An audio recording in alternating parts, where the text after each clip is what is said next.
আসসালামু আলাইকুম, সবাই কেমন আছেন? আশা করি সবাই ভালো আছেন। আলহামদুলিল্লাহ আমরা মা মাইয়াও ভালো আছি। সোহা, সালাম দাও সবাইকে। আমরা বাগানে যাইতেছি আর সালাম দিছি। কোথায় যাচ্ছি? বাজারে। কি নিতে যাচ্ছি বলো তো? বাজারে কি নিতে যাচ্ছি বলো? আমার খাবার, কি কি খাবার নিবা বলো? আমার আমার বিস্কু, আমার আমার কলা দিলো আর কি? আর কেক আর কি? আর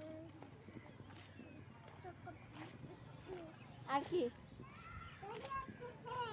কোথায়? আসতেছে না, বলো এখন বলো। বলো কি কি নিবা আরো? আসসালামু আলাইকুম। ওয়ালাইকুম আসসালাম। আসসালামু আলাইকুম।